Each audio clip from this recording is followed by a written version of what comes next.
경기도 안성시가 충격에 휩싸였다. 외딴개 농장에서 30명의 아름다운 여성이 실종된 것이다.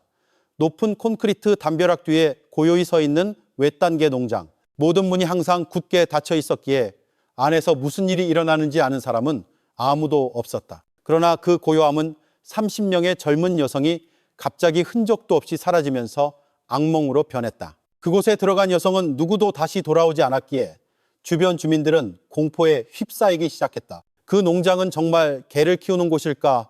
아니면 더 끔찍한 비밀을 감추고 있는 곳일까? 2022년 7월 장마가 막 끝난 뒤에 찜통더위가 경기도 대부분 지역을 덮쳤다. 안성의 하늘은 구름 한 점 없이 쨍했다. 땡볕은 살을 태울듯 내리쬐었고 논에서 불어오는 바람은 건조하고 뜨거운 열기를 품고 있었다. 안성시 외곽의 작은 마을인 청산리. 이곳의 삶은 보통 평온하게 흘러갔다. 농부들은 밭에서 돌아오고 아주머니들은 청산시장에서 분주했으며 저녁이면 툇마루에 모여 앉아 시원한 보리차를 마시며 하루의 일과에 대해 이야기꽃을 피웠다. 하지만 그 평온함은 서서히 변해갔다. 무언가 억누르는 듯한 분위기 때문에 사람들은 마을 끝으로 향하는 흙길을 혼자 걷기를 꺼렸다. 바로 그곳에 강민혁 소유의 개농장이 서 있었다. 그 농장은 평범한 건물이 아니었다. 3m가 넘는 콘크리트 담벼락과 그 위를 둘러싼 철조망으로 둘러싸여 있었고 거대한 철문은 항상 굳게 닫혀 있었다. 밖에서 보면 그 건물은 축산업장이라기보다는 감옥이나 요새에 가까워 보였다. 밤이든 낮이든 그 문이 열리는 것을 본 사람은 거의 없었다. 낡은 트럭이게 사료포대를 싣고 들어왔다가 금세 떠날 때를 제외하고는 가장 무서운 것은 담벼락이나 철문이 아니라 안에서 들려오는 개들의 소리였다. 그들은 평범한 개처럼 짖지 않았다. 때로는 묵직한 으르렁거림이, 때로는 섬뜩하고 긴 울부짖음이 들리다가 갑자기 가까이 다가오는 누구든 물어뜯을 것처럼 미친 듯이 날뛰었다. 그 소리는 콘크리트 담벼락에 부딪혀 놓은 전체로 울려 퍼졌고 우연히 지나가는 사람들의 등골을 오싹하게 만들었다. 그곳의 주인인 강민혁은 그의 농장만큼이나 미스터리한 인물이었다. 40대쯤으로 보이는 남자, 다부진 체격, 햇볕에 그을린 검은 얼굴, 그리고 감정 없는 날카로운 눈빛. 그의 출신을 아는 사람은 아무도 없었다. 5년 전 그는 갑자기 청산리에 나타나 넓은 땅을 사들인 뒤 순식간에 그 개농장을 지었다. 강민혁은 마을교회 예배에도 동네 반상회에도 얼굴을 비치지 않았고 이웃과 대화를 나누는 법도 없었다. 가끔 낡은 픽업 트럭을 몰고 시내 시장에 나갔다가 누구에게도 인사 없이 돌아오곤 했다. 주민들의 기억 속에서 그는 그저 오가는 그림자처럼 차갑고 만질 수 없는 존재였다. 그 때문에 여러 가지 소문이 돌기 시작했다. 어떤 이는 강민혁이 용병 출신이라고 했고 또 다른 이는 그가 불법적인 사업에 연루되어 있다고 추측했다. 일부 주민들은 저 개들이 판매용이 아니라 무언가 숨겨진 것을 지키기 위해 길러진다고 믿었다. 아이들은 그 농장으로 향하는 흙길에 가까이 가는 것이 금지되었다. 부모들은 항상 이렇게 말했다. 안을 들여다보지 마라. 저 개들이 네 얼굴을 기억할 거다. 처음에는 모두 그저 수군거림에 불과했지만 곧 한 젊은 여성이 실종되었다는 소식이 나타났다.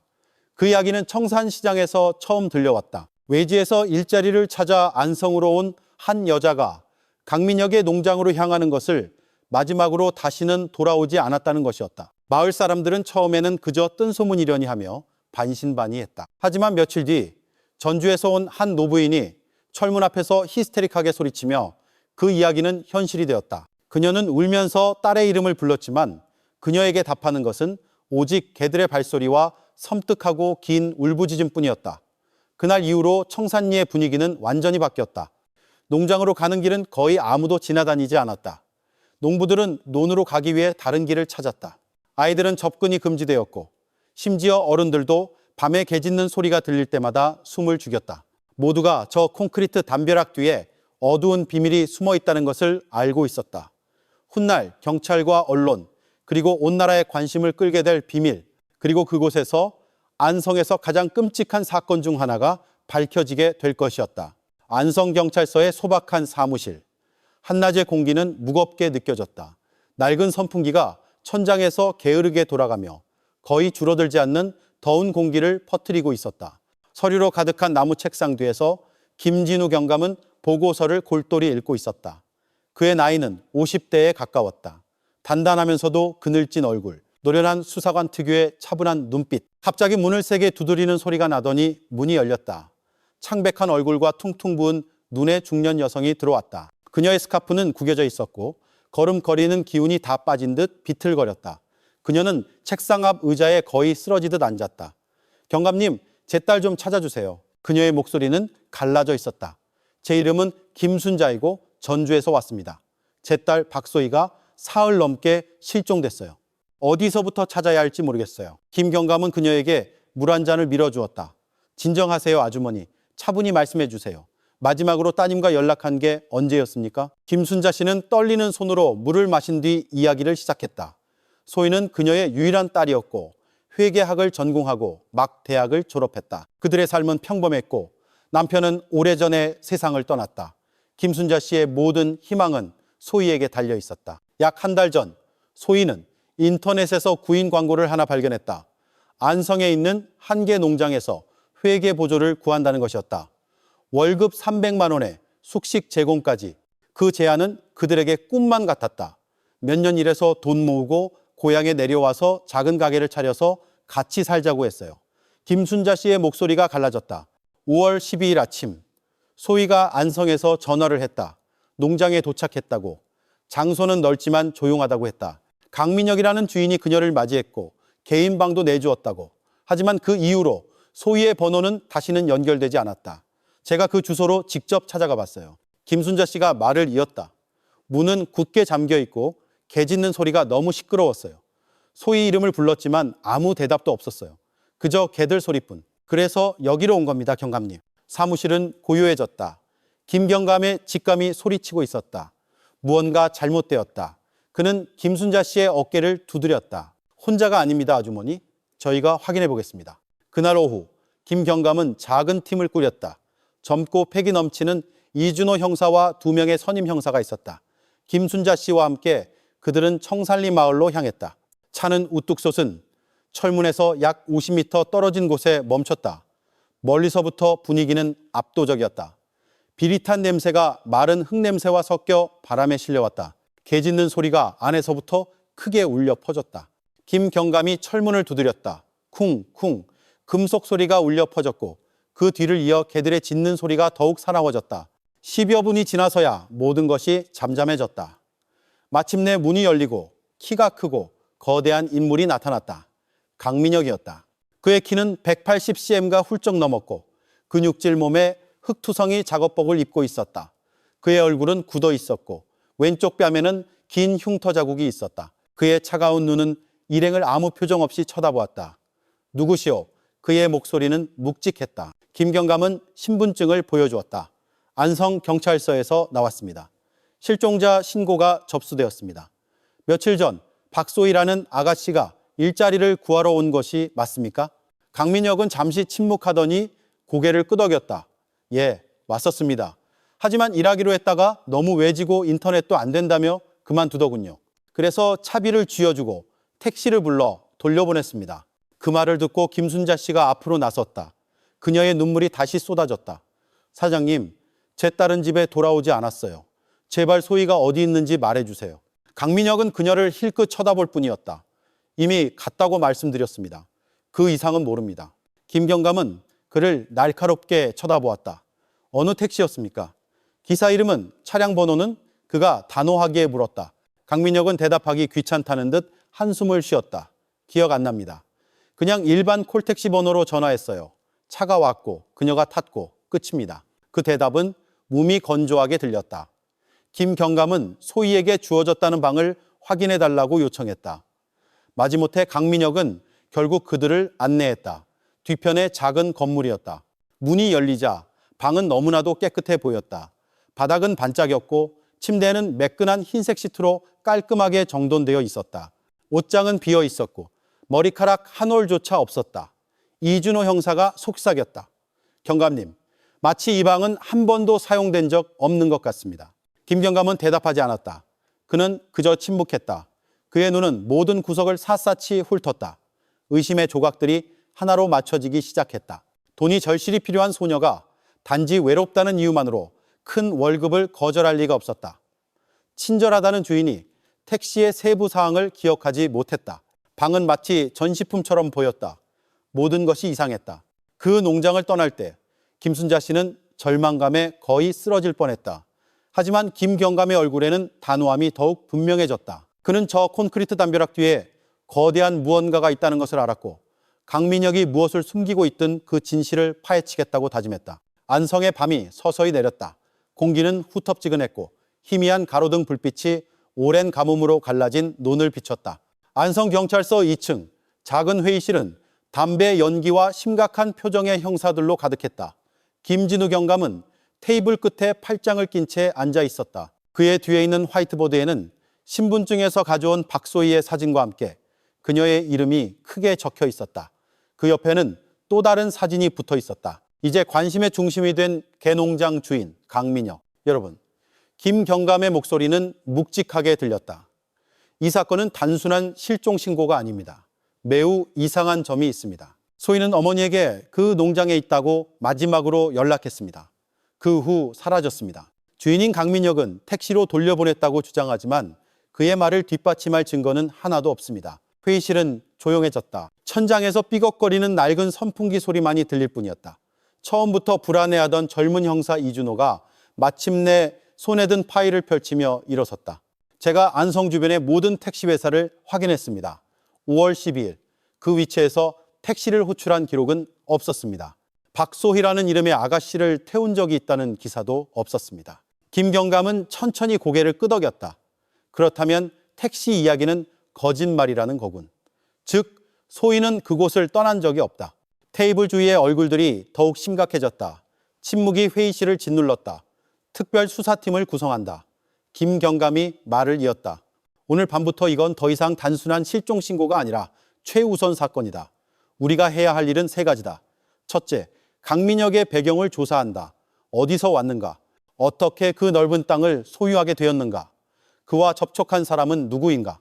둘째, 그의 거짓말을 증명할 수 있는 모든 통신 데이터를 파헤친다. 셋째, 지난 5년간 안성 지역의 실종 사건 파일을 다시 검토한다. 내 직감에 소희가 첫 번째가 아닐 것이다. 그 말의 공기는 더욱 무거워졌다. 이준호는 침을 삼켰다. 그의 눈은 화이트보드에서 날카롭게 쳐다보는 강민혁의 사진에서 떨어지지 않았다. 다음 며칠 동안 수사가 시작되었다. 주민등록 서류상 강민혁은 약 5년 전 안성으로 이사 온 것으로 확인되었다. 그는 청산리의 넓은 땅을 현금으로 구입했는데 그 액수는 정체불명의 사람치고는 놀라운 금액이었다. 그 이후로 그는 외부와 단절된 채 살았다. 그의 개농장은 동물을 판매하는 것처럼 보이지 않았다. 가끔 밤에 사료 트럭이 올 뿐이었다. 주변 주민들은 그저 멀리서 그의 모습을 알 뿐이었다. 차가운 눈빛을 한 키 큰 남자, 인사를 거의 하지 않고 마을 행사나 교회에도 참여하지 않는, 그는 다른 사람이 필요 없는 사람 같았어요. 한 주민이 인터뷰에서 말했다. 지나갈 때 인사하기가 꺼려져요. 눈빛이 너무 날카로워서 소름이 돋거든요. 한편 경찰서 IT팀은 통신 데이터를 추적했다. 강민혁의 휴대폰은 5월 12일에 실제로 사용되었지만 택시 회사로의 통화 기록은 없었다. 단지 아직 소유자가 불분명한 몇몇 낯선 번호와의 짧은 통화만 있었다. 더욱 의심스러운 것은 소희의 휴대폰 신호가 마지막으로 잡힌 곳이 오전 9시경 청산리 지역, 바로 그 농장 주변이었다는 점이다. 그 후 완전히 사라졌다. 이 결과는 김경감의 확신을 더욱 굳혔다. 소희는 결코 밖으로 나가지 않았다. 다른 한편으로 이준호는 실종 사건 파일 더미를 파고들었다. 며칠 동안 그는 먼지 쌓인 기록 보관실에 앉아 이미 누렇게 변한 낡은 파일을 열었다. 그의 눈은 한 서류에 고정되었다. 최은서 23세, 강원도 출신.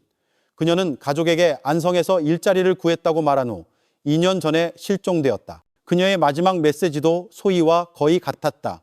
직장에 도착했어요. 그 후 그녀의 전화번호는 다시는 활성화되지 않았다. 이준호는 그 서류를 김경감의 책상으로 가져갔다. 경감님, 이것 좀 보십시오. 패턴이 똑같습니다. 지방에서 온 젊은 여성이 일자리를 구하러 안성에 왔다가 흔적도 없이 사라졌습니다.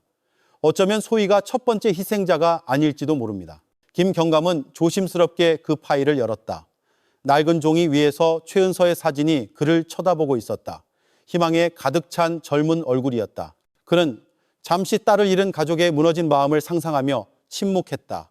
섣불리 움직여서는 안 된다. 김경감이 천천히 말했다. 만약 정말 패턴이 있다면 강민혁은 연쇄 범죄자일 수 있다. 하지만 행동하기 전에 더 강력한 증거가 필요하다. 밤은 깊어갔다. 텅 빈 사무실에서 김경감은 수사보드를 쳐다보았다. 이제 두 장의 사진이 나란히 붙어 있었다. 최근에 실종된 박소희와 2년 전에 사라진 최은서. 그 옆에는 여전히 자신을 조사하려는 누구든 도전하는 듯한 강민혁의 차가운 얼굴이 걸려 있었다. 그는 깊은 한숨을 쉬었다. 그의 안에서 책임감과 분노가 뒤섞였다. 그는 하루하루가 지나갈수록 한 소녀의 생명이 사라질 수 있다는 것을 알았다. 강민혁이 저 담벼락 뒤에 무엇을 숨기고 있든 그가 중얼거렸다. 이제 우리가 파헤칠 때다. 더 이상 실종자는 없어야 한다. 그리고 그날 밤부터 박소희 사건은 공식적으로 단순한 실종자 수색이 아닌 거대한 추격전으로 변했다. 사라진 한 소녀를 찾는 것을 넘어 어쩌면 오랫동안 청살리 마을의 심장부에 도사리고 있었을지 모르는 어두운 비밀을 밝혀내는 추격전으로 안성의 하늘은 해가 논뒤로 지면서 옅은 구름으로 뒤덮이기 시작했다. 경찰서에서는 수사관들의 활동이 여전히 분주했다. 밤이 깊어가도 김진우 경감은 이제 연결선과 희생자들의 사진으로 더욱 가득 찬 수사보드 앞에 서 있었다. 그는 짧고 단호한 목소리로 말했다. 택시 이야기가 거짓말이라는 건 이미 알고 있다. 소희가 마지막으로 청산리에 있었다는 것도 안다. 오늘 밤 잠복 수사를 계속한다. 단순한 직감이 아니라 실질적인 증거가 필요하다. 형사들은 고개를 끄덕였다. 이전처럼 긴 토론은 없었다. 짧은 지시뿐. 모두 각자의 임무를 이해하고 있었다. 젊은 형사 이준호는 농장을 멀리서 감시하는 팀에 합류했다. 그날 밤 그들은 농장의 높은 담장에서 약 300m 떨어진 길가의 빈집에 자리를 잡았다. 불은 껐고 창문의 작은 틈새만이 감시용으로 사용되었다. 공기는 후텁지근했다. 바람에 날리는 말은 흙먼지 냄새가 섞여 있었다. 농장 안에서는 개 짖는 소리가 울려 퍼졌다. 크고 사나웠으며 때로는 멈췄다가 다시 폭발적으로 터져나와 등골을 서늘하게 했다. 자정이 가까워질 무렵 안에서 차량 불빛이 보였다. 잠시 열린 철문을 통해 작은 트럭 한 대가 나왔다. 강민혁이 운전석에 앉은 모습이 언뜻 보였다. 그의 얼굴은 무표정했고 어디에도 눈길을 주지 않았다. 번호판 찍어. 이준호가 손에 든 작은 카메라를 누르며 속삭였다. 동료 중 한 명이 즉시 그 숫자들을 수첩에 적었다. 트럭은 큰 길로 달려가 어둠 속으로 사라졌다. 너무 가까이 따라갈 수는 없었다. 그래서 교차로에서 대기하던 두 번째 팀이 인계받았다. 경찰의 민간 차량이 거리를 유지하며 멀리서 뒤를 따랐다. 트럭은 마침내 도시 외곽의 한 낡은 창고에 멈췄다. 반쯤 무너진 담벼락과 녹슨 철문으로 둘러싸인 곳이었다. 멀리서 팀은 강민혁이 내려 트럭 뒤 칸을 열고 다른 남자와 함께 몇 개의 커다란 자루를 창고 안으로 옮기는 것을 보았다. 망원경으로 감시하던 이준호는 배가 단단해지는 것을 느꼈다. 자루 하나가 어깨에서 떨어질 때 살짝 열리면서 길고 검은 무언가가 삐져나왔다. 멀리서 확실히 보기는 어려웠지만 그의 심장을 더 빨리 뛰게 하기에는 충분했다. 그는 증거로 빠르게 몇 장의 사진을 찍었다. 거리가 멀어 결과는 흐릿했지만 모든 자루가 옮겨진 후 강민혁은 담대한 계비를 피웠다. 그는 무언가를 확인하는 듯 창고 앞에서 꽤 오랫동안 서 있었다. 그러고 나서 그는 잠시 창고 안으로 들어갔다가 다시 나와 큰 쇠사슬로 철문을 닫았다. 바로 그때 그는 잠시 멈춰서서 창고 앞에 텅 빈 거리를 응시했다. 아무도 없었다. 그저 밤바람이 마른 나무잎을 흔들 뿐이었다. 하지만 그가 오랫동안 의심에 찬 눈으로 쳐다보는 방식은 차에 숨어있던 형사들에게 숨막히는 긴장감을 느끼게 했다. 이준호가 속삭였다. 우리가 지켜보고 있다는 걸 아는 것 같아. 하지만 무전으로 함께 감시하던 김경감이 즉시 진정시켰다. 진정해. 움직이지 마. 우리는 그저 밤바람이라고 생각해. 강민혁은 마침내 담배꽁초를 버렸다.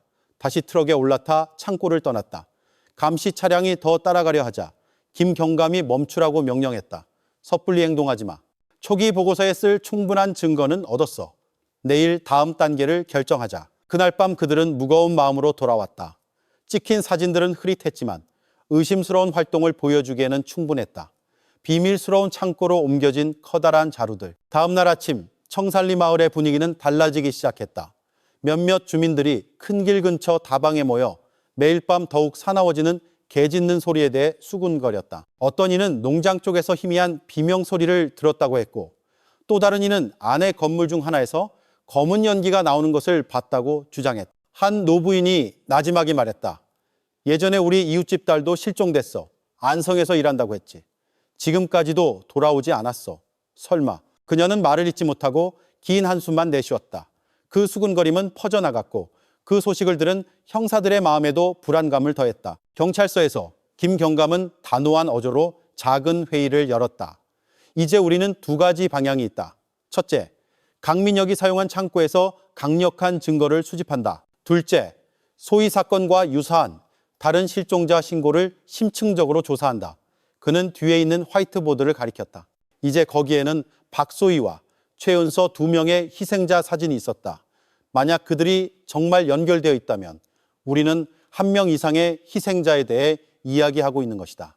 이준호가 떨리는 목소리로 덧붙였다. 경감님, 만약 그 자료들이 우리가 예상하는 것을 담고 있다면 우리에게 시간이 많지 않습니다. 회의실은 조용해졌다. 모두가 그 말의 의미를 잘 알고 있었다. 김 경감은 이준호의 젊은 얼굴을 쳐다보며 천천히 대답했다. 그래, 그래서 우리가 조심해야 하는 거야. 강민혁은 보통 사람이 아니야. 그는 모든 것을 준비해 뒀을 거다. 그의 함정에 빠져서는 안 된다. 밤이 다시 내렸다. 잠복 장소인 빈집의 창문 너머로 마을의 불빛이 희미하게 보였다. 수사팀은 오늘 밤 농장에서 또 다른 움직임이 있기를 바라며 숨죽여 기다렸다. 개들은 계속해서 짖어댔다. 마치 높은 담벼락 뒤에 아직 잠겨있는 거대한 비밀을 느끼는 것처럼. 청산리 마을의 밤은 점점 더 숨막히게 느껴졌다. 강민혁의 농장에서 들려오는 개 짖는 소리는 멀리까지 울려 퍼졌다. 마치 높은 담벼락 뒤에는 누구도 봐서는 안 될 무언가가 있다는 것을 상기시키는 듯했다. 안성경찰서에서 김진우 경감은 그의 작은 팀 앞에 섰다. 그는 말을 많이 하지 않고 단지 짧은 지시만 내렸다. 강민혁이 창고에 무언가를 뒀다는 건 알고 있다. 오늘 밤 더 가까이 접근한다. 명확한 증거를 확보해. 섣불리 행동하지 마. 그 명령은 짧지만 단호했다. 이준호 형사와 두 명의 동료는 즉시 준비했다. 그날 밤 그들은 창고 근처 논 주변에서 나무를 캐는 척하며 허름한 옷차림으로 출발했다. 그곳에서 그들은 의심을 사지 않고 감시할 수 있었다. 공기는 축축했고 젖은 흙냄새로 가득했다. 낡은 창고의 불빛, 문 앞에서 가끔 담배 불빛만 보일 뿐이었다. 이준호는 덤불 뒤에 웅크렸다. 그의 눈은 경계심으로 가득했다. 그는 침착하려고 애썼지만 심장 박동 소리가 자신의 귀에 선명하게 들렸다. 약 1시간 후 차량 엔진 소리가 가까워졌다. 픽업 트럭 한 대가 창고 바로 앞에 멈췄다. 강민혁이 다른 두 남자와 함께 내렸다. 그들은 삐걱거리는 쇠사슬로 문을 열고 단단히 포장된 몇 개의 큰 물건을 들어올렸다. 숨어있던 곳에서 이준호는 그 검은 그림자가 창고 안으로 옮겨졌다가 다시 뒤뜰로 운반되는 것을 볼 수 있었다. 빨리 사진 찍어. 이준호가 동료에게 속삭였다. 작은 카메라가 들어 올려져 어두운 상황에서도 몇 장의 사진을 찍었다. 얼마 지나지 않아 강민혁과 그의 부하들은 땅을 파기 시작했다. 사비돌과 부딪히는 소리가 밤의 정적 속에서 선명하게 들렸다. 큰 구덩이가 서서히 형성되었다. 그리고 하나씩 포장물이 그 안으로 던져졌다. 멀리서는 내용물이 무엇인지 명확하지 않았지만 그들이 서두르면서도 동시에 조심스럽게 일하는 방식은 큰 의문을 자아내기에 충분했다. 이준호는 이를 악물었다. 당장이라도 달려들어 모든 것을 멈추고 싶었다. 하지만 무전기에서 울리는 김경감의 목소리가 그를 자제하게 했다. 섣불리 행동하지 마. 사진 찍어. 증거를 확보해. 내일 아침 공식 허가를 신청할 거다. 턱을 굳힌 채 이준호는 계속해서 사진을 찍었다. 이번에는 더 확고하게. 알겠습니다, 경감님. 그는 짧게 대답했다. 마음은 반항했지만 그는 김경감이 옳다는 것을 알았다. 공식 허가 없이는 모든 것이 그들에게 불리하게 돌아갈 수 있었다. 한편 마을의 삶도 변했다. 아이들은 너무 멀리서 노는 것이 금지되었다. 아주머니들은 문을 더 일찍 닫았다. 다방에서는 대화가 속삭임으로만 이루어졌다. 밤에 트럭이 점점 더 자주 드나들어 한 노인이 말했다. 그 근처를 지나갈 때면 뼛속까지 시린 한기가 느껴져. 다른 이가 맞장구 쳤다. 사람 살려달라는 소리 같은 걸 들었어. 아주 희미하게 들리다가 개 짖는 소리에 묻혀버렸지. 그 이야기들은 분위기를 더욱 으스스하게 만들었다. 안성 근처 작은 월세방에 머물고 있던 김순자 씨는 날이 갈수록 야유어갔다. 그녀는 종종 형사들을 위해 소박한 음식이 담긴 상자를 들고 경찰서에 왔다. 경감님, 제발 수사를 계속해 주세요. 더 이상 기다릴 힘이 없어요. 그녀의 목소리는 희미했고 눈은 퉁퉁 부어 있었다. 김 경감은 공감 어린 눈빛으로 대답할 수밖에 없었다. 청산리로 돌아와 그날 밤의 잠복은 새벽녘까지 계속되었다. 강민혁과 그의 두 동료는 구덩이를 흙으로 덮고 거의 보이지 않게 평평하게 다졌다. 그들은 잠시 창고에 들어갔다가 마침내 픽업 트럭을 타고 이제 새로운 비밀을 품은 뒷뜰을 떠났다. 첫 햇살이 지평선을 뚫고 나올 때 이준호는 숨죽인 채 서 있었다. 그는 새로 파헤쳐진 땅을 바라보다가 고개를 숙이고 주먹을 쥐었다. 저기 무언가 있어. 그가 속삭였다. 그리고 언젠가 우리가 파헤칠 거야. 그들이 경찰서로 돌아왔을 때 잠복 결과로 얻은 사진들이 즉시 수사 보도에 붙여졌다. 흐릿했지만 그 사진들은 의심스러운 활동, 땅 파기, 큰 포작물, 항상 굳게 닫힌 창고를 보여주기에 충분했다. 김 경감은 그 사진들을 오랫동안 쳐다보았다. 강민혁의 얼굴 옆에는 이제 박서희와 최은서 두 명의 희생자 이름이 있었다. 소박한 꿈을 가졌던 두 젊은 여성이 왜인지 모르게 같은 곳에서 흔적을 감추었다. 회의실의 분위기는 긴장되었다. 아무도 말하지 않았고 낡은 선풍기가 삐걱거리는 소리만 들렸다. 그러다 김 경감이 나지막하지만 결의에 찬 목소리로 말했다. 내일 공식 수색 영장을 신청하겠다. 강민혁이 저 담벼락 뒤에 무엇을 숨기고 있는지 볼 시간이다. 이준호는 고개를 끄덕였다. 그의 눈이 번뜩였다. 그는 그 순간이 그들이 그토록 찾아 헤매던 해답의 시작이 될 것임을 알았다. 그날 밤 안성의 정적 속에서 청산리의 낡은 창고 그림자는 더욱 짙게 느껴졌다. 마치 언제라도 터질 준비가 된 비밀을 품고 있는 것처럼. 그날 오후 청산리 마을의 공기는 무척이나 무거웠다. 경찰팀은 철문 앞에 서서 강민혁 소유의 개 농장을 둘러싼 높은 담벼락을 바라보았다. 김진우 경감이 신호를 보내자 쇠를 3번 두드리는 큰 소리가 마당 전체에 울려 퍼졌다. 안에서는 개들이 미친 듯이 짖어댔다. 마치 담벼락 뒤에서 폭풍이 기다리고 있는 것 같았다. 몇 분 후 문이 살짝 열렸다. 강민혁이 허름한 작업복 차림으로 나타났다. 그의 얼굴은 여전히 차가웠다. 그의 눈은 이준호 형사를 힐끗 쳐다보더니 뒤에 걱정스럽게 서 있는 김순자 씨에게 멈췄다. 아주 잠깐 의미를 알 수 없는 옅은 미소가 스쳐 지나가 이준호를 불안하게 만들었다. 경찰입니다. 공식 수색을 위해 왔습니다. 김 경감이 단호하게 말했다. 강민혁은 순순히 체념한 듯 고개를 끄덕이고는 안으로 들어오라고 손짓했다. 문을 지나자마자 축축하고 비릿한 냄새가 코를 찔렀다. 개들의 우리들이 줄지어 있었다. 수십 마리의 큰 개들이 짖어대며 쇠사슬을 당겼다. 개 한 마리가 갑자기 통제를 잃고 젊은 경찰관에게 달려들었다. 거의 이빨이 밝힐 뻔했지만 재빨리 다른 두 경찰관이 그 동물을 제지하고 진정시켰다. 긴장감이 순식간에 고조되어 모두가 이곳이 얼마나 위험한 장소인지 깨달았다. 그들은 창고 옆 작은 건물로 발걸음을 옮겼다. 텅 빈 철제 침대가 있는 방은 너무나도 깨끗해 보였다. 개인 물품은 하나도 없었다. 마치 아무도 살지 않았던 것처럼. 이준호는 주위를 둘러보았다. 김순자 씨가 소희가 개인 방을 가졌다고 말했던 보고를 떠올렸다. 그의 마음속 확신은 더욱 굳어졌다. 건물 뒤편, 땅이 평평하지 않아 보였다. 김 경감은 법의학팀에게 다가오라고 신호를 보냈다. 그들은 조심스럽게 쇠막대로 땅을 찔렀다. 얼마 지나지 않아 모두의 심장을 더 빨리 뛰게 만드는 무언가를 발견했다. 땅속에 반쯤 묻힌 커다란 마대 자루였다. 자루를 만지자 이상한 냄새가 풍겨나와 경찰관들은 코를 막았다. 현장에서 감히 열어볼 사람은 아무도 없었다. 모든 것은 절차에 따라 봉인되고 증거물로 기록되었다. 창고로 이동했다. 한 경찰관이 테이블 아래에서 낡은 철제 상자를 발견했다. 자물쇠는 아직 달려 있었지만 녹슨 흔적은 자주 사용되었음을 보여주었다. 강제로 열었을 때 그 안의 내용물은 회의실을 침묵하게 만들었다. 돈이나 서류가 아닌 작은 소지품들이었다. 휴대폰, 신분증, 여성용 지갑, 그리고 몇몇 다른 개인 물품들. 모든 것이 마치 수집품처럼 깔끔하게 정리되어 있었다. 이준호는 침을 삼켰다. 그가 아는 이름이 적힌 신분증 하나를 보자 그의 손이 떨렸다. 김 경감은 천천히 상자를 닫고 강민혁을 쳐다보았다. 이게 다 무슨 뜻이지? 그가 차갑게 물었다. 강민혁은 대답하지 않고 무표정한 얼굴로 서 있을 뿐이었다. 아까의 옅은 미소가 다시 나타났다. 이번에는 더 선명해서 분위기를 더욱 으스스하게 만들었다. 별다른 저항 없이 강민혁은 마침내 경찰차로 끌려갔다.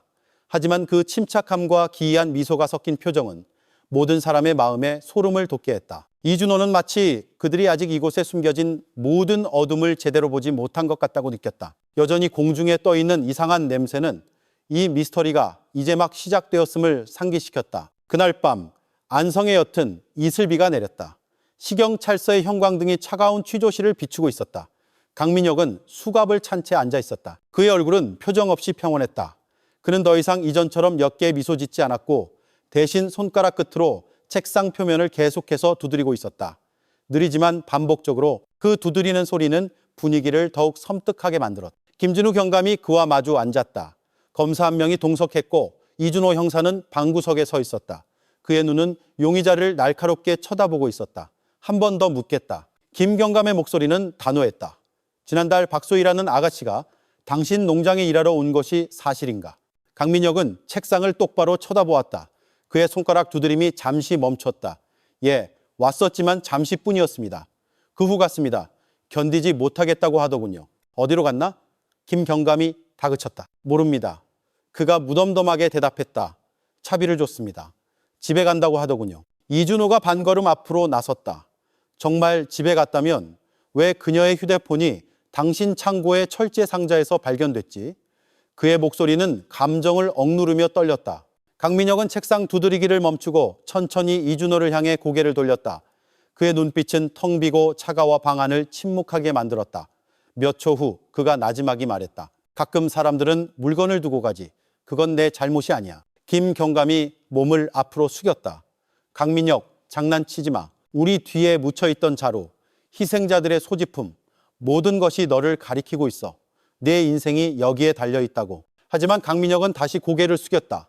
그의 손가락이 다시 책상을 두드렸다. 이번에는 더 빠르게. 마치 오직 자신만이 아는 무언가를 세고 있는 것처럼. 취조실 밖에서 김순자 씨는 지친 얼굴로 기다리고 있었다. 그녀의 손은 소희의 사진을 꼭 쥐고 있었다. 그녀의 입술은 떨렸다. 이준호가 잠시 나왔을 때 그녀는 즉시 다가갔다. 이 형사님 어떻게 됐나요? 제 딸 아직 살아있는 거죠? 그녀는 희망에 찬 눈으로 물었다.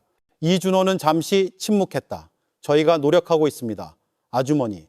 하지만 다른 가능성에도 대비해 주셔야 합니다. 김순자 씨의 얼굴에서 눈물이 떨어졌다. 그녀는 얼굴을 가렸다. 그녀의 몸이 떨렸다. 이준호는 같은 상처가 자신의 가슴을 찌르는 것을 느꼈다. 그날 밤 경찰서 회의실은 긴장감으로 가득했다. 김 경감은 큰 화이트보드 앞에서 특별팀을 지휘했다. 증거물 사진과 연대기 기록이 선명하게 펼쳐져 있었다. 이것이 단일 사건이 아니라는 것은 확신한다. 김 경감이 말했다. 유사한 패턴의 여성, 실종 신고가 더 있다. 모두 다시 파헤쳐야 한다. 한 젊은 형사가 데이터를 보여주었다.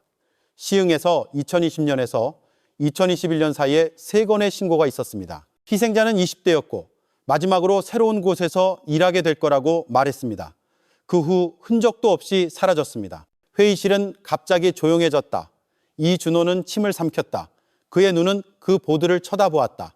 이건 똑같잖아. 강민혁은 오래전부터 이 짓을 해왔어. 김 경감은 고개를 끄덕였다. 그뿐만 아니라 그의 신원에도 이상한 점이 있다. 동사무소에서 확인한 결과 강민혁은 6년 전에야 기록이 시작됐다. 그 이전에는 흔적이 없다. 그가 구입한 땅도 위조된 것으로 의심되는 서류를 사용했다. 이 사람이 대체 누구인지 파헤쳐야 한다. 다음 날 아침 이준호는 형사팀과 함께 동사무소를 방문했다. 직원은 먼지 쌓인 서류를 보여주었다. 토지 소유권 문서에 서명이 달라 보였다. 마치 같은 사람의 것이 아닌 것처럼. 이준호는 사진을 찍고 증거로 복사했다. 밖으로 걸어 나올 때 한 노인이 조심스럽게 다가왔다. 그의 얼굴은 주름으로 가득했다. 그의 목소리는 속삭였다. 경찰 양반, 내가 밤에 한 아가씨가 그 농장으로 들어가는 걸 본 적이 있어. 근데 다음날 아침에는 다시 나오는 걸 못 봤지. 누구한테 말하기 무서워서 이제야 용기를 냈어. 이준호와 그의 동료는 서로를 쳐다보았다. 이것은 그들의 의심을 직접적으로 강화하는 마을 주민의 첫 번째 증언이었다. 이준호는 노인이 본 소녀의 시간과 특징을 자세히 기록했다. 그의 심장은 안도감과 공포 사이에서 두근거렸다. 한편 강민혁의 체포 소식은 널리 퍼졌다. 기자들이 경찰서 앞에 몰려들었다. 마을 주민들은 두려움에 찬 속삭임을 나누었다. 어떤 이는 밤에 농장에서 이상한 소리를 자주 들었다고 고백했지만 아무도 감히 신고하지 못했다. 김순자 씨는 점점 더 쇠약해졌다. 그녀는 거의 먹지 않았고 월세방 근처 작은 교회에서 기도만 했다. 이준호는 그녀가 혼자가 아니라는 것을 확인하기 위해 종종 몰래 찾아갔다. 어느 날 저녁 기도 후 김순자 씨가 나지막이 말했다. 형사님, 만약 아이가 이미 없다면 제발 그냥 그렇게 잊히게 두지 마세요. 이준호는 고개를 숙였다. 그의 눈이 뜨거워졌다. 그 말은 그의 마음 깊이 밝혀 그를 더욱 결의에 차게 만들었다. 구치소에서 강민혁은 계속 침묵했다. 하지만 식사를 받을 때마다 그는 이상한 리듬으로 감방벽을 두드리며 공허한 눈빛으로 교도관을 쳐다보았다.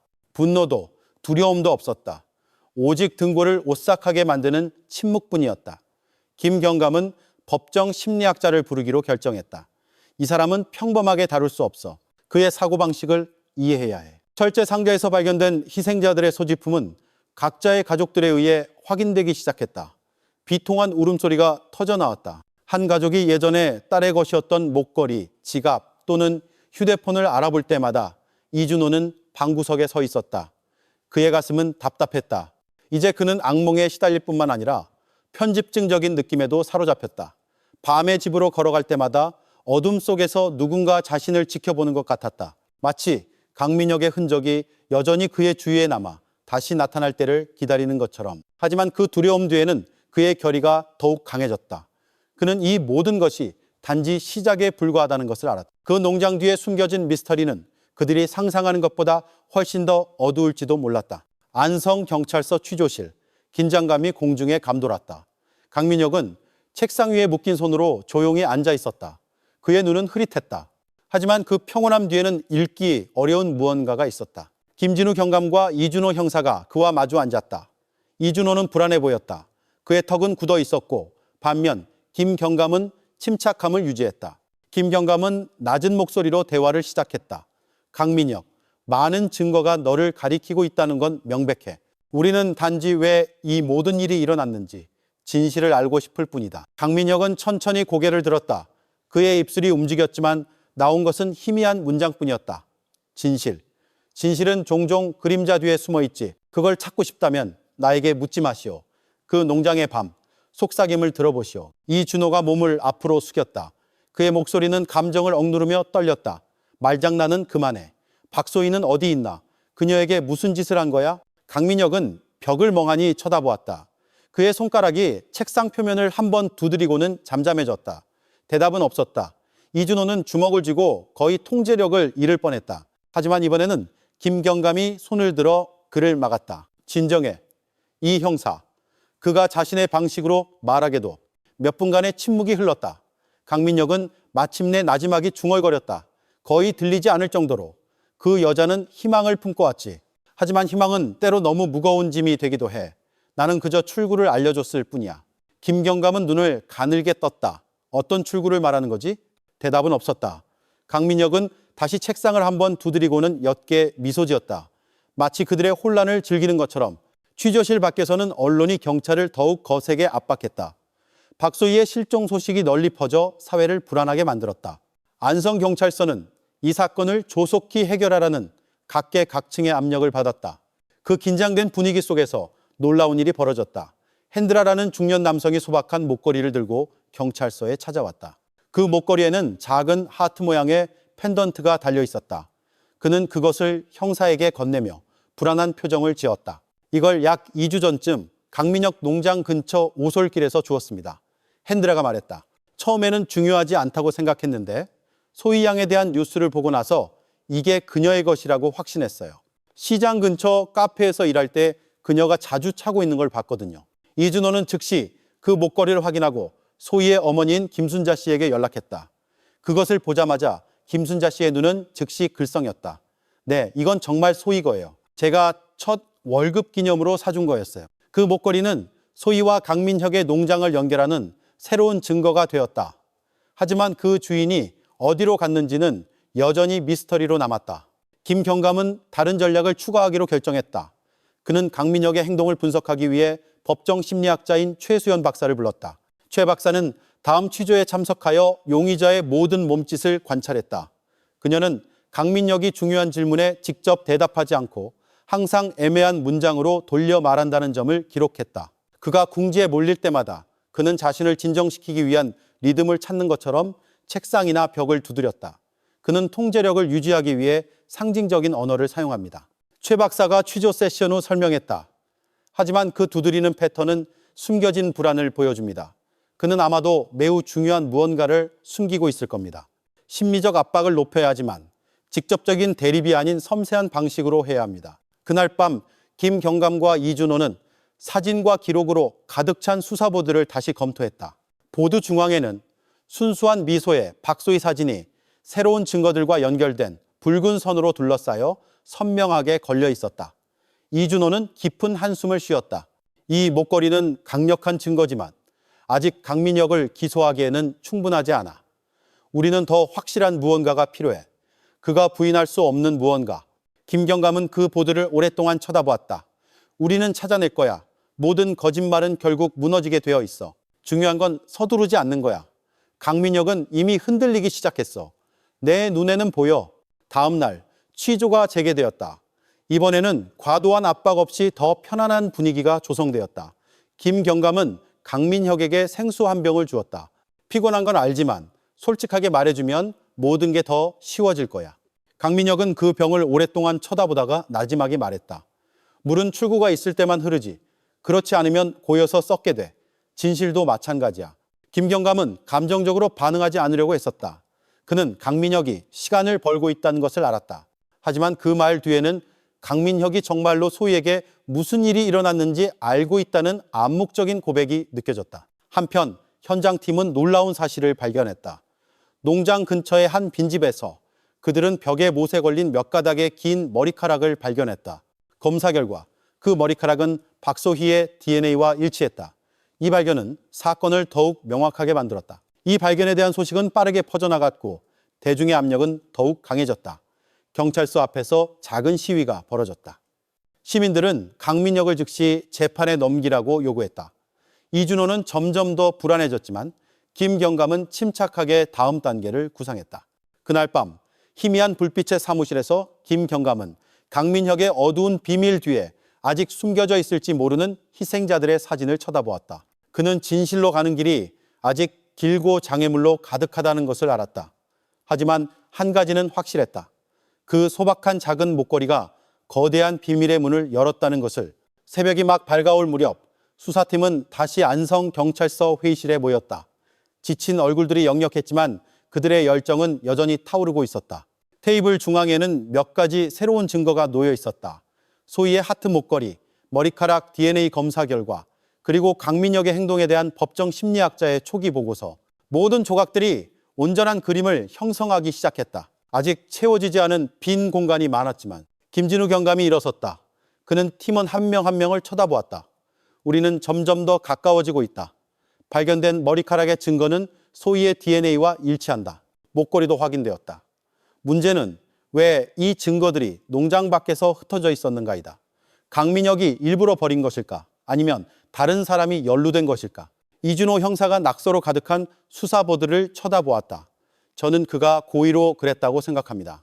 강민혁은 우리가 그 흔적을 찾길 원했지만 그를 기소하기에는 충분하지 않도록 말이죠. 그는 우리를 가지고 놀고 있는 겁니다. 김 경감은 천천히 고개를 끄덕였다. 그럴 가능성이 있다. 하지만 다른 요소를 잊지 마라. 소희가 실종된 지 한 달이 지났다.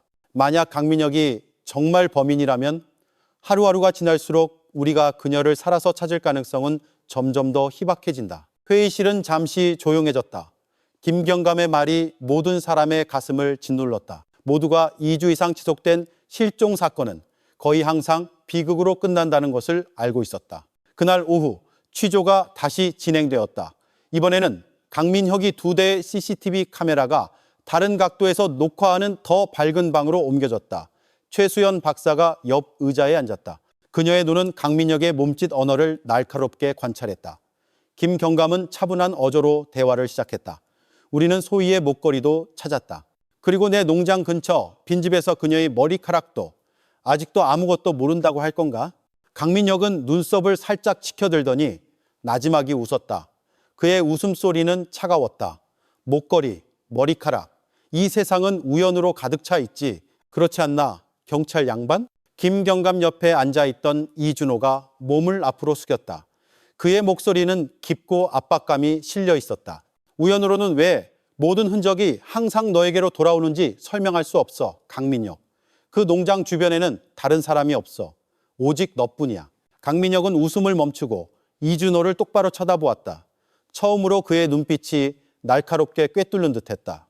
자네는 내가 죄인이길 간절히 바라는 것 같군. 조심하게 이 형사. 집착은 눈을 멀게 할 수 있어. 그 말에 이준호는 침묵했다. 강민혁의 말에는 진실이 있었다. 그는 잠을 잘 때도 소희의 얼굴이 떠오를 정도로 이미 집착에 빠져 있었다. 김경감이 재빨리 대화의 방향을 돌렸다. 죄가 없다면 증명해. 마지막으로 소희를 본 곳이 어디인지 말해. 강민혁은 고개를 숙였다. 그의 손가락이 책상을 한번 두드렸다.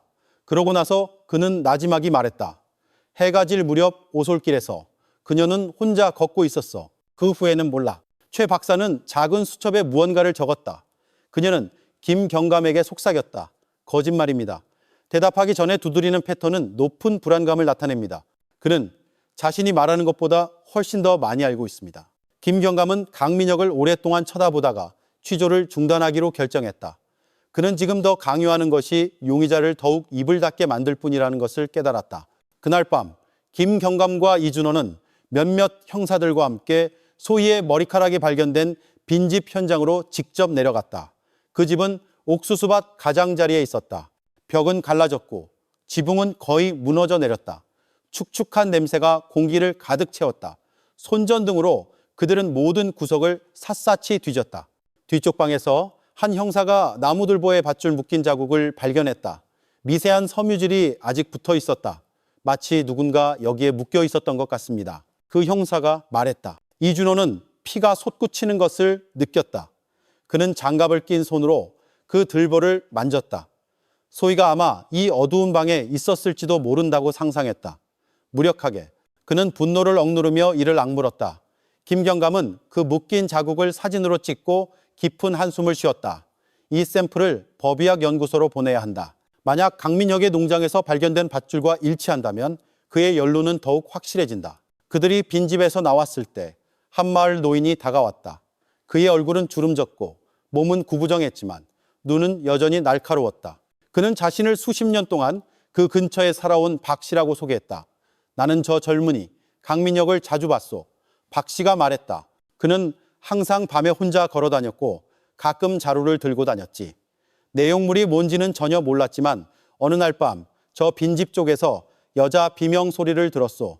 내가 다가갔을 땐 모든 것이 조용했지. 그 증언에 이준호의 등골이 오싹해졌다. 그는 재빨리 물었다. 정확히 언제였습니까, 어르신? 약 3주 전 금요일 밤이었소. 그 보고는 즉시 기록되었다. 이제 조각들이 하나둘씩 명확해지기 시작했다. 소희는 아마도 그 빈집으로 끌려가 묶인 뒤 어디론가 옮겨졌을 가능성이 컸다. 다음날 아침 언론은 다시 질문 공세를 퍼부었다. 소희는 아직 살아있습니까? 경찰은 강민혁을 더 오래 구금할 충분한 증거를 확보했습니까? 김경감은 단지 짧게 대답했다. 저희는 최선을 다하고 있습니다. 조금만 기다려 주십시오. 그의 사무실에서 이준호는 소희의 사진을 오랫동안 쳐다보았다. 그는 시간이 그들의 편이 아니라는 것을 알았다. 만약 우리가 늦는다면 그가 중얼거렸다. 우리가 찾게 될 것은 차가운 시신뿐일 거야. 김경감은 들었지만 그는 이준호의 어깨를 두드렸다. 집중력을 잃지 마. 아직 희망은 있어. 아주 작더라도. 기억해. 우리의 임무는 단지 증거를 찾는 것이 아니라 아직 가능하다면 생명을 구하는 것이기도 해. 그날 밤 김경감은 다음 단계를 계획하기 위해 특별팀을 소집했다. 그들은 법원의 공식 허가를 받아 강민혁의 농장에 대한 대대적인 수색을 실시하기로 합의했다. 모든 건물, 창고, 심지어 농장 뒤의 낡은 우물까지 조사될 것이었다. 변호사를 통해 그 계획을 들은 강민혁은 단지 차갑게 미소 지었다. 찾아보시오, 그가 말했다. 하지만 당신들이 볼 준비가 안 된 무언가를 발견하더라도 놀라지 마시오. 그 말은 공중에 떠돌며 듣는 모든 사람에게 공포감을 심어주었다. 강민혁은 그의 농장에 대체 무엇을 숨기고 있었을까? 밖에서는 안성의 하늘이 짙게 어두워졌다. 밤바람이 거세게 불며 젖은 흙냄새를 실어 날랐다. 형사들은 내일의 수색이 전환점이 될 수 있다는 것을 알았다. 그들이 해답을 찾거나 아니면 강민혁이 숨겨놓은 더 깊은 어둠의 심연으로 빠져들거나. 그날 아침 안성의 공기는 무거웠다. 흐린 하늘이 햇빛을 가려 마치 강민혁 소유의 농장의 어두운 비밀을 함께 품고 있는 듯했다. 두 대의 경찰차가 항상 잠겨있던 높은 철문 앞에 멈췄다. 그 뒤에는 완전 무장한 인력과 수색견을 실은 트럭이 대기하고 있었다. 김경감이 법원에 수색 영장이 담긴 서류철을 들고 먼저 내렸다. 그는 그 문을 오랫동안 쳐다보다가 단호하게 말했다. 오늘 이곳의 모든 비밀이 밝혀질 것이다. 철문을 세게 두드리는 소리가 울려 퍼졌다. 안에서는 개 짖는 소리가 혼란스럽게 폭발했다. 천천히 문이 삐걱거리며 열렸다. 강민혁이 허름한 옷차림으로 나타났다. 그의 얼굴은 무표정했고 눈은 차가웠다. 또 뭘 찾으러 왔소?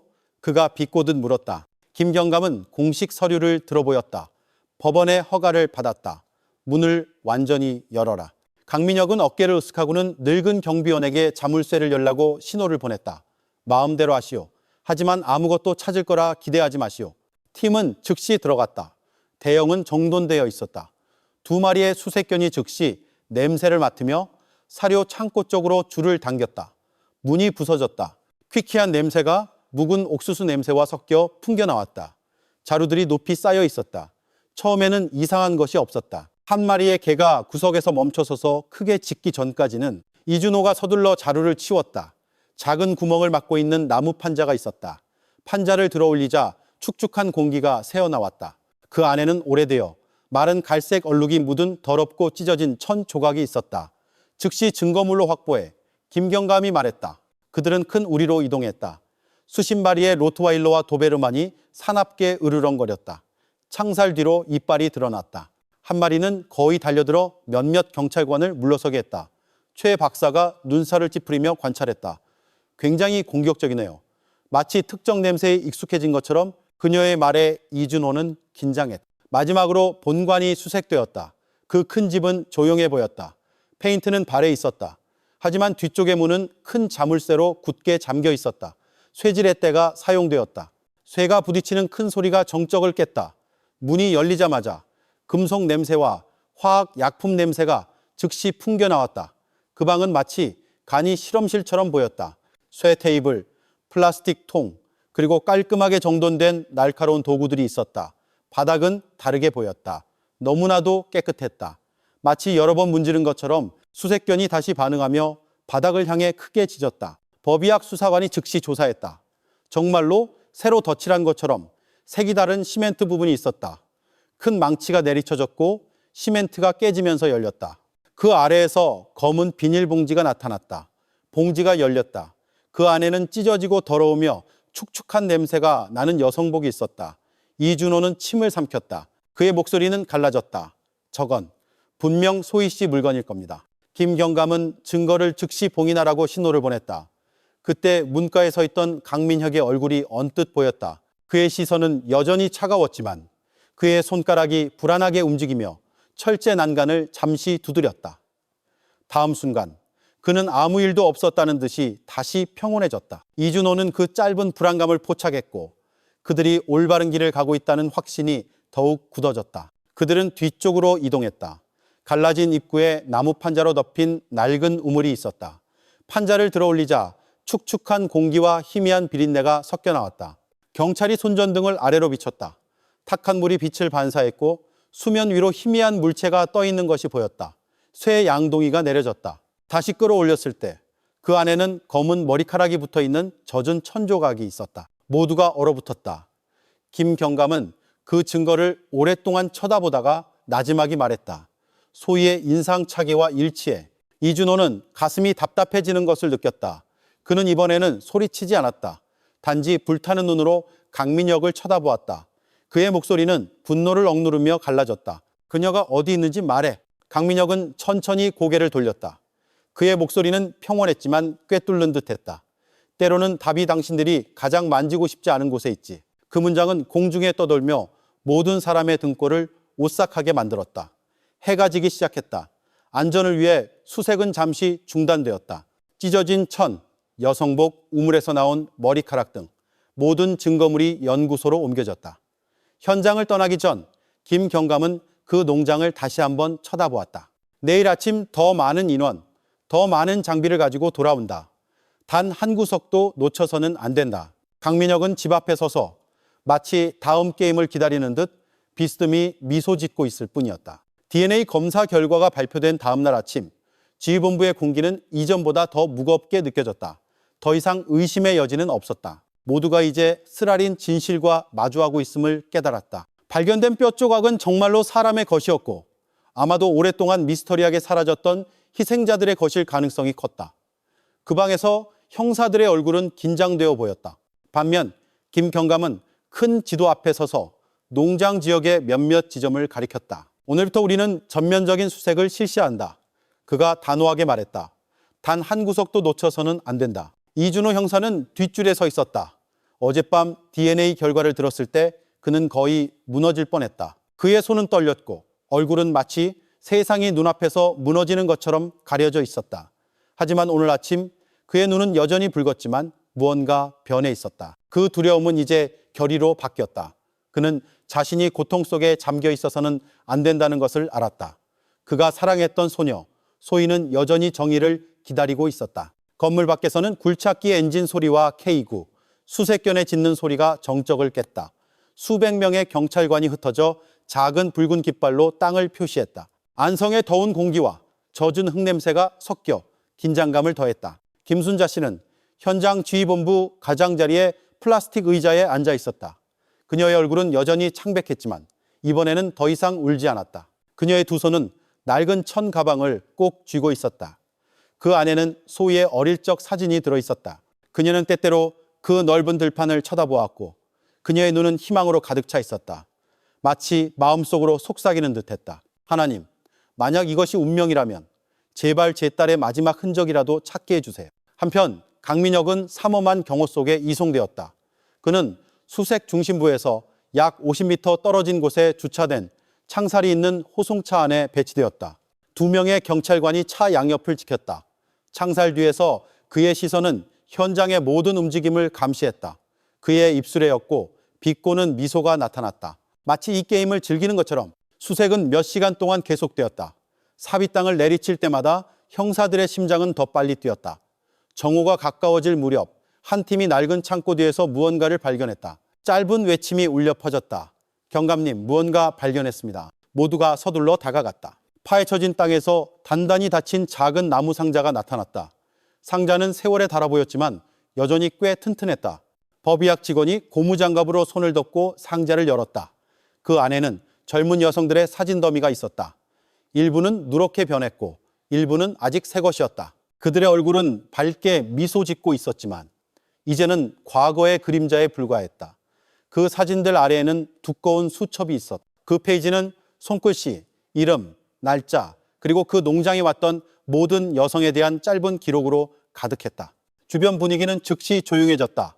모두가 이것이 단순한 증거물이 아니라는 것을 깨달았다. 이것은 희생자 명단이었다. 이준호는 턱을 굳힌 채 그 책을 쳐다보았다. 그는 가슴속에서 분노가 끓어오르는 것을 느꼈지만 자제했다. 그는 꿋꿋이 서 있어야 한다는 것을 알았다. 해가 서쪽으로 기울기 시작한 오후, 또 다른 충격이 다시 한번 뒤흔들었다. 부지 북쪽에서 작업하던 굴착기 팀이 단단한 흙층 아래에 묻힌 큰 물체를 발견했다. 흙이 치워지자 큰 나무 괴짝이 나타났다. 그 모양은 관과 비슷했다. 낡고 이끼가 꼈지만 경찰관들은 즉시 발견 지역 주위에 경찰 라인을 쳤다. 모두가 숨을 죽였다. 김 경감 자신이 가까이 다가가 검사한 뒤 지시를 내렸다. 이 괴짝을 여기서 열어서는 안 된다. 먼저 봉인하고 확보한 뒤 법의학 연구소로 가져가라. 우리는 증거물의 온전성을 유지해야 한다. 멀리서 호송차 창살 뒤에서 강민혁이 활짝 웃는 것이 보였다. 그 미소는 그것을 본 모든 사람의 마음을 꿰뚫었다. 마치 여전히 통제권을 쥐고 있다고 느끼는 자의 말없는 조롱처럼. 김순자 씨는 고개를 숙였다. 그녀의 눈은 굳게 감겨 있었다. 그녀의 입술은 나지막한 기도를 읽으며 떨렸다. 그녀의 마음은 희망과 두려움 사이에서 싸우고 있었다. 그녀는 그 괴짝 안에 무엇이 있든 그것이 그녀가 기다리던 답이 될 수 있다는 것을 알았다. 비록 그 답이 그녀의 마음을 산산조각 낼지라도 지휘본부에는 밤이 서서히 내렸다. 이제 삼엄하게 지켜지는 발굴 현장을 탐조등이 비췄다. 분위기는 조용했고 귀뚜라미 소리와 가끔 짖는 K9 수색견 소리만 들렸다. 모두가 내일 아침 새로운 장을 마주하게 될 것임을 알았다. 청산리 농장의 가장 어두운 진실을 밝혀낼지도 모르는 장을 안성의 거리는 평소보다 한산하게 느껴졌다. 경찰 차량 행렬이 청산리 농장을 천천히 떠났다. 행렬 가운데 전날 발견된 큰 나무 괴짝을 실은 특수 트럭이 있었다. 트럭은 단단히 닫혀 있었고 완전 무장한 4명의 경찰관이 지켰으며 2대의 순찰차가 앞뒤를 호위했다. 지휘 차량 안에서 김경감은 긴장된 얼굴로 조용히 앉아 있었다. 이준호 형사가 그 옆에 앉았다. 그의 시선은 거대한 미스터리를 싣고 있는 트럭에 고정되어 있었다. 김순자 씨도 행렬에 동참하여 한 경찰관과 함께 앞 좌석에 앉아 있었다. 그녀의 손은 실종된 딸의 사진이 담긴 낡은 천 가방을 쥐고 있었다. 그녀의 얼굴은 창백했지만 눈은 꿋꿋했다. 그녀는 오늘이 그녀의 인생에서 가장 결정적인 날이 될 수 있다는 것을 알았다. 또 법의학 연구소에 도착하자 분위기는 조용해졌다. 두꺼운 강철문이 있는 흰색 건물은 경찰로 가득했다. 기자들은 접근이 금지되었다. 경찰 라인은 멀리 밖에 설치되었다. 나무 괴짝은 무균실로 옮겨졌고 수사팀이 법의학자들의 작업을 방해하지 않고 지켜볼 수 있도록 투명 유리로 둘러싸여 있었다. 봉인이 잘리고 괴짝이 천천히 열렸을 때 퀴퀴한 썩은 나무 냄새가 방을 가득 채웠다. 그 안에는 찢어지고 바랜천이 남아있는 뼈대를 덮고 있었다. 일부 옷은 여전히 붙어 있었다. 비록 시간에 의해 닳았지만 괴짝 구석에는 하트 모양의 목걸이가 녹슬었지만 여전히 온전한 형태로 보였다. 김순자 씨는 손으로 입을 막았다. 그녀의 눈은 즉시 글썽였다. 저건 제가 소희에게 준 목걸이와 아주 비슷해요. 그녀가 나지막이 속삭였다. 그녀는 100% 확신할 수는 없었지만 마음속으로는 거의 틀림없다고 확신했다. 이준호는 뻣뻣하게 서 있었다. 그의 얼굴은 굳어 있었고 손은 강하게 주먹을 쥐었지만 그는 감정을 억눌렀다. 분노와 슬픔이 그의 가슴 속에서 뒤섞였다. 하지만 그 이면에는 새로운 결의가 생겨났다. 그는 자신에게 약속했다. 모든 진실이 밝혀질 때까지 멈추지 않겠다고. 법의학팀은 꼼꼼하게 작업했다. 모든 뼈는 사진을 찍고 번호를 매긴 뒤 강철 테이블 위에 놓였다. 목걸이와 남은 옷은 증거물로 포장되었다. 과정은 매우 신중하게 이루어졌다. 마치 희생자에게 마지막 경의를 표하는 것처럼. 유리 뒤에서 김경감은 깊은 한숨을 쉬었다. 이건 큰 진전이야. 그가 이준호에게 말했다. 하지만 우리는 여전히 DNA 결과를 기다려야 해. 법은 확실성을 요구하지. 비록 우리 마음은 이미 답을 알고 있더라도. 이준호는 천천히 고개를 끄덕였다. 그의 눈은 이제 투명한 비닐에 봉인된 목걸이에서 떨어지지 않았다. 한편 강민혁은 같은 건물의 임시 취조실로 이송되었다. 그는 쇠의자에 앉아 있었고 손은 수갑이 채워져 있었으며 얼굴은 여전히 비꼬는 듯했다. 하지만 이번에는 그의 눈에 불안한 빛이 스쳐 지나갔다. 괴짝이 열렸다는 소식을 들었을 때 그는 옅게 미소 지었다. 하지만 그 미소는 이전처럼 확고하지 않았다. 나무 괴짝 발견 소식은 즉시 퍼져나갔다. 비록 경찰이 정보를 철저히 통제하려 했지만 안성경찰서 앞에는 수십 명의 가족들이 지난 몇 년 동안 실종된 딸들의 사진을 들고 몰려들었다. 어떤 이는 기도했고 어떤 이는 담장에 사진을 붙였으며 어떤 이는 경찰에 DNA 검사를 촉구했다. 그 광경은 분위기를 더욱 비통하게 만들었다. 그날 오후 경찰서로 돌아온 김순자 씨에게 다른 어머니가 다가왔다. 그 여자의 얼굴은 지쳐 있었고 눈은 부어 있었다. 그녀는 딸의 사진을 보여주었다. 아주머니, 만약 희생자들 중에 제 딸이 있다면 제발 저를 붙잡아 주세요. 김순자 씨는 그 여자를 꼭 껴안았다. 그녀의 눈에 눈물이 고였다. 처음으로 그녀는 자신의 고통 속에 혼자가 아니라고 느꼈다. 밤에 강민혁의 취조가 재개되었다. 김경감이 그와 마주 앉았다. 다른 두 형사가 모든 말을 기록했다. 우리는 방금 당신 땅에 묻힌 괴짝에서 목걸이와 뼈대를 발견했다. 그게 무슨 의미인지 아나? 강민혁? 강민혁은 옅은 미소로 똑바로 쳐다보았다. 뼈, 옷. 그건 누구든 갖다 놓을 수 있지. 그게 나라는 걸 어떻게 확신하지? 김경감이 몸을 앞으로 숙였다. 그 하트 모양 목걸이는 이미 소희의 것으로 확인되었다. 아직도 우연이라고 말할 용기가 있나? 강민혁의 표정이 순간 변했다. 그는 눈을 빠르게 깜빡였다. 그의 손가락이 책상 위에서 불안하게 움직였다. 하지만 그는 즉시 그것을 몸이 건조한 미소로 다시 가렸다. 그렇다면 증명해 보시오. 나는 기다릴 테니. 이준호는 유리 뒤에서 지켜보았다. 그의 가슴이 떨렸다.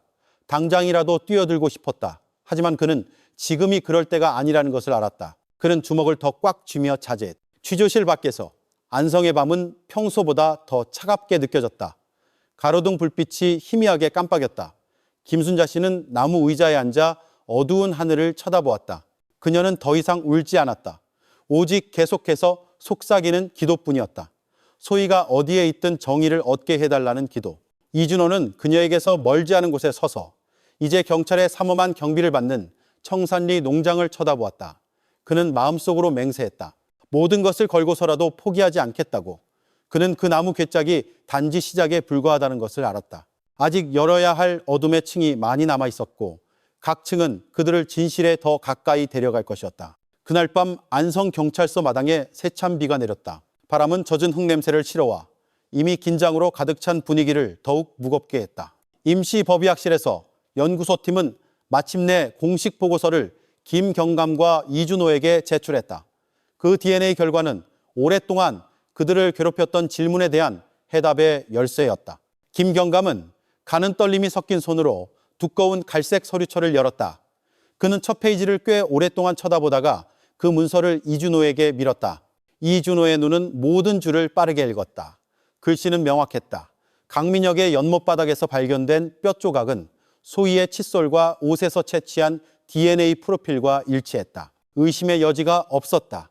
소희는 정말로 희생자가 되었다. 이준호는 잠시 눈을 감았다. 목이 메었다. 그는 최악의 가능성을 예상했다. 하지만 현실이 눈앞에 글로 쓰여지자 고통은 오히려 더 현실적으로 느껴졌다. 뼈속까지 찌르는 듯했다. 한편 김순자 씨는 창백한 얼굴로 조용히 앉아 있었다. 소희의 목걸이가 발견된 이후 그녀는 이미 준비하고 있었다. 하지만 연구소의 공식 결과를 듣자 눈물이 떨어졌다. 이번에는 히스테릭한 울음이 아니라 마침내 쓰라린 확신을 받아들인 어머니의 조용한 눈물이었다.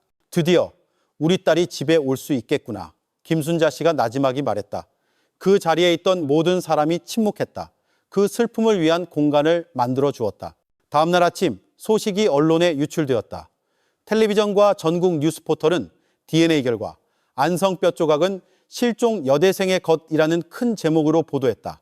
대중의 반응은 빠르고 격렬했다. 경찰서, 정문 아픈 시민들, 다른 희생자 가족들, 그리고 소희를 위한 정의, 더 이상의 희생자는 없다는 글이 적힌 포스터를 든 인권 운동가들로 가득 찼다. 울음, 외침, 기도가 하나로 뒤섞였다. 경찰은 군중을 통제하기 위해 바리케이드를 설치해야 했다. 언론은 모든 순간을 조명했다. 분위기는 마치 공개 인민재판처럼 변했다. 그 압박 속에서 이준호와 그의 팀은 다시 취조실로 돌아왔다. 이번에는 DNA 증거가 주 무기였다. 강민혁은 손에 수갑을 찬 채 의자에 앉아 있었다. 그의 얼굴은 더 지쳐 보였다. 머리는 헝클어져 있었다. 하지만 그의 미소는 여전히 붙어 있었다. 옅고 도전적으로. 김경감은 법의학 결과 서류를 책상 위에 놓았다. 모든 과학적 증거는 그 뼈 조각이 소희의 것이라고 가리키고 있다. 아직도 부인할 건가? 그의 목소리는 무겁고 압박감이 실려 있었다. 강민혁은 그 서류를 멍하니 쳐다보다가 고개를 들어 이준호를 바라보았다. 연구실의 진실은 단지 숫자일 뿐이지. 그가 천천히 말했다. 그리고 숫자는 누가 읽느냐에 따라 왜곡될 수 있어. 이준호가 몸을 숙여 강민혁의 눈을 똑바로 쳐다보았다. 이건 왜곡된 숫자가 아니야, 강민혁. 이건 네가 묻은 땅에서 온 목소리야. 이건 소희가 내 속을에서 살아서 나가지 못했다는 증거라고. 처음으로 강민혁의 미소가 살짝 흔들렸다. 그는 시선을 돌렸다. 그의 손가락이 마치 침묵 속에서 무언가를 세는 듯 책상을 두드렸다. 하지만 그는 더 이상 대답하지 않고 침묵이 감돌게 했다. 이준호는 그 공허한 시선 뒤에 무언가 있다는 것을 느낄 수 있었다. 아직 밝혀지지 않은 거대한 비밀. 오후가 되자 안성경찰서는 더욱 붐볐다. 기자들은 형사들의 모든 발걸음을 쫓았다. 운동가들은 확신을 요구했다. 희생자 가족들은 마당에서 함께 기도했다. 김경감은 강민혁의 변호사가 이용할 수 있는 허점이 없도록 모든 증거가 수집될 때까지 기자회견을 연기하기로 결정했다. 그날 밤 비는 그쳤다. 이준호는 마음을 진정시키기 위해 잠시 경찰서 뒤뜰로 나갔다. 그는 담배 한 개비를 피우며 멀리 지평선에서 가끔 번개가 치는 어두운 하늘을 쳐다보았다. 바로 그때 그의 휴대폰이 진동했다. 모르는 번호였다. 망설이며 전화를 받자 건너편에서 들려오는 목소리는 거칠고 두려움에 가득 차 있었다. 이 형사님, 오래 통화 못합니다. 제가 예전에 강민혁의 개농장에서 일했습니다. 경찰이 아직 모르는 게 있습니다. 진실을 전부 알고 싶으면 내일 밤 구시가지 시장 낡은 사원 근처에서 만나 주십시오. 사람 많이 데려오지 마세요. 강민혁이 제가 말한 걸 알면 제 목숨은 끝입니다. 이준호가 더 묻기도 전에 전화는 끊겼다. 그는 이제 어두워진 휴대폰 화면을 쳐다보았다. 심장이 세차게 뛰었다. 그 정보는 함정일 수도 혹은 이 사건의 가장 어두운 면을 열어줄 열쇠일 수도 있었다. 한편 구치소에서 강민혁은 구석에 주저앉아 있었다. 희미한 형광등 불빛이 벽에 긴 그림자를 드리웠다. 그는 손가락 끝으로 벽을 긁으며 의미를 알 수 없는 이상한 상징들을 그렸다. 그의 눈은 공허했고 입술은 천천히 움직이며 기도나 주문 같은 것을 중얼거렸다. 감시 카메라가 그의 모든 움직임을 녹화하여 그것을 지켜보던 교도관들의 등골을 오싹하게 했다. 이준호는 자신의 사무실로 돌아와 문을 단단히 닫았다. 그의 손에는 여전히 미스터리한 메시지를 담은 휴대폰이 쥐어져 있었다. 그는 책상 위의 DNA 서류를 쳐다보다가 눈을 감았다. 피로, 분노, 그리고 결의가 하나로 뒤섞였다. 이 사건은 아직 끝나지 않았다. 소희와 다른 희생자들은 완전한 해답을 요구하고 있었고 이제 밖에는 마지막 열쇠를 쥐고 있을지도 모르는 누군가가 있었다. 밖에서는 정의를 요구하는 시민들의 함성이 여전히 크게 들렸다. 평소 밤 시장의 쉔사우로 붐비던 안성은 이제 강민혁이라는 한 남자가 숨긴 어둠에 맞서는 투쟁의 무대로 변해 있었다. 그날 밤 구시가지 시장은 조용했다. 아직 문을 연 가게는 몇 군데뿐이었다. 희미한 등유 램프가 매달려 노란 불빛을 퍼뜨리고 있었다. 밤바람은 낮에 내린 비에 젖은 흙냄새와 아직 문을 닫지 않은 작은 가게의 젓갈과 향신료 냄새를 섞어 날랐다. 이준호는 자신의 신분을 숨기기 위해 소박한 검은 재킷을 입고 왔다. 그는 멀리서 지키는 믿을 만한 동료 한 명 외에는 아무도 데려오지 않았다. 그의 심장은 의문으로 가득 차 세차게 뛰었다. 어젯밤 그에게 연락한 사람은 누구일까? 그는 대체 무엇을 알고 있을까? 낡은 사원 근처 구석에 40대쯤으로 보이는 한 남자가 불안하게 서 있었다. 그는 마른 체격의 창백한 얼굴이었고 눈빛은 경계심으로 가득했다. 마치 모든 그림자가 위협이 될 수 있는 것처럼 이준호가 다가가자 남자는 깊이 고개를 숙였다. 형사님, 시간이 별로 없습니다. 제 이름은 박씨입니다. 제가 예전에 그 개농장에서 일했습니다. 강민혁. 그는 그냥 개 주인이 아닙니다. 그에게는 큰 비밀이 있습니다. 이준호는 천천히 고개를 끄덕이며 남자를 진정시키라는 신호를 보냈다. 알고 있는 것을 말씀해 주십시오. 빠를수록 당신에게 안전합니다. 박 씨는 침을 삼켰다. 그의 손은 재킷 주머니를 뒤져 낡은 작은 수첩을 꺼낼 때 떨렸다. 표지는 긁혀 있었고 몇몇 페이지는 젖었지만 손글씨 흔적은 선명하게 보였다. 그는 그 책을 마치 짐에서 빨리 벗어나고 싶은 듯 재빨리 건넸다. 이건 기록입니다. 제가 사료포대 뒤에 숨겨져 있던 걸 뒤쪽 방에서 찾았습니다. 이걸 가져오는 게 무서웠지만 마음이 편치 않았습니다. 안에 이름들이 있습니다. 이준호는 훑어보았다. 정말로 이름들이 있었다. 일부는 옆에 날짜가 적혀 있었다. 몇몇 이름은 이미 붉은 잉크로 줄이 그어져 있었다. 그의 심장은 더욱 무거워졌다. 왜 예전에 바로 경찰에 신고하지 않았습니까? 박 씨는 재빨리 고개를 저었다. 그의 눈이 커졌다. 무서웠습니다. 제가 제 눈으로 직접 봤습니다. 강민혁이 한 여자를 창고로 데려가는 것을요. 그 후에는 즉시 잠잠해진 비명 소리만 들렸습니다. 다음 날 그는 저에게 뼈 분쇄기를 돌리라고 시켰습니다. 저는 모르는 척 했습니다. 만약 제가 입을 열었다면 아마 저도 그 연못에 묻혔을 겁니다. 분위기는 조용했고 낡은 사원에서 울려 퍼지는 저녁 기도 소리만이 방금 말해진 공포와 날카로운 대조를 이루며 들렸다. 이준호는 심각한 눈으로 박 씨를 쳐다보았다. 그렇다면 당신은 증인 보호 프로그램에 들어가야 합니다. 당신의 목숨이 위험합니다. 박 씨는 다시 고개를 저었다. 아니요, 형사님. 저는 아무도 믿지 않습니다. 저는 단 한 가지만 믿습니다. 그 기록, 그걸 사용해서 글을 없애주십시오. 만약 제가 동행하면 저는 분명히 쫓길 겁니다. 그냥 제가 없는 사람이라고 생각해 주십시오. 제발 그를 멈춰주세요. 대답을 기다리지 않고 박 씨는 돌아서서 시장의 어두운 골목으로 사라졌다. 이준호의 손에는 낡은 수천만이 남았다. 다음 날 아침 안성경찰서 회의실. 이준호는 그 책을 테이블 위에 놓았다. 김경감, 김순자 씨, 그리고 몇몇 선임 형사들이 참석했다. 모두가 긴장과 호기심이 섞인 눈으로 쳐다보았다. 이준호는 첫 페이지를 열었다. 소희의 이름이 있었고 특정 날짜가 뒤따랐다. 다음 페이지에는 마야, 사리, 리나 등 다른 이름들과 아직 신원이 확인되지 않은 몇몇 젊은 여성들의 이름이 실려 있었다. 김순자 씨는 소희의 이름이 그곳에 냉정하게 기록된 것을 읽자 흐느꼈다. 내 딸이. 그 악마의 책에 단 한 줄로 그녀의 목소리가 갈라졌다. 김경감은 책상을 세게 두드렸다. 이건 단순한 일기가 아니야. 이건 희생자 명단이야. 강민혁은 모든 단계를 계획했어. 우리는 더 이상 단일살인 사건이 아니라 반복되는 범죄 패턴에 대해 이야기하고 있는 거야. 한 형사가 덧붙였다. 이미 사라진 모든 이름에 십자 표시가 있습니다. 패턴은 명확합니다. 희생자가 들어온 후 며칠 뒤에 이름이 지워집니다. 그는 마치 수확량을 세는 사람처럼 모든 행동을 표시했습니다. 김경감은 이준호를 쳐다보았다. 이 기록의 내용이 사실인지 확인해야 한다. 만약 사실이라면 희생자 수는 이미 발견된 것보다 훨씬 더 많을 수 있다. 그날 법의학팀은 다시 개농장으로 파견되었다. 그들은 모든 구석을 다시 조사하며 기록과 이미 지도에 표시된 지점들을 비교했다. 결과는 끔찍했다. 책의 날짜와 안성 및 주변 지역에서 실종된 몇몇 소녀들의 신고가 일치했다. 그날 밤 이준호는 다시 취조실에서 강민혁 앞에 앉았다. 이번에는 DNA 결과가 아니라 그 낡은 수첩을 가져왔다. 그는 그것을 천천히 책상 위에 놓고 강민혁 쪽으로 밀었다. 이거 알겠나? 강민혁은 쳐다보았다. 그의 동공이 좁아졌다. 옅은 미소가 다시 나타났지만 이번에는 더 비꼬는 듯했다. 드디어 찾았군. 좋아. 그건 내 일기장이야. 모든 사람은 개인적인 기록을 가질 권리가 있지 않나? 이준호는 소희의 이름이 있는 페이지를 손가락으로 두드렸다. 개인적인 기록? 이건 희생자 명단이야. 강민혁. 여기 있는 모든 이름은 가족에게 다시는 돌아오지 못한 한 사람을 의미해.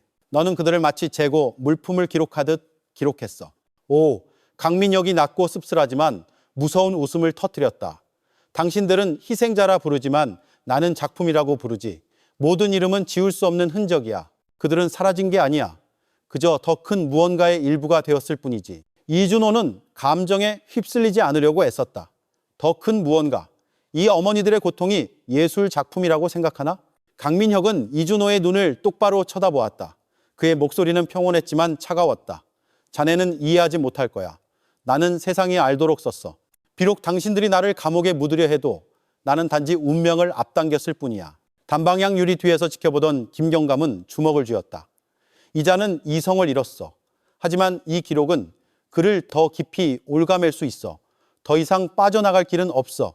한편 이준호는 등골이 오싹해지는 것을 느꼈다. 그는 강민혁의 평온함 뒤에는 단순한 범죄보다 훨씬 더 어두운 집착이 있다는 것을 깨달았다. 그 책은 단지 기록이 아니라 자신을 운명의 기록자라고 느끼는 포식자의 영혼을 담은 초상화였다. 이준호가 취조실에서 나왔을 때 그는 김순자 씨가 복도 벤치에 앉아 소희의 사진을 껴안고 있는 것을 발견했다. 그녀의 얼굴은 피로로 가득했지만 눈은 타오르고 있었다.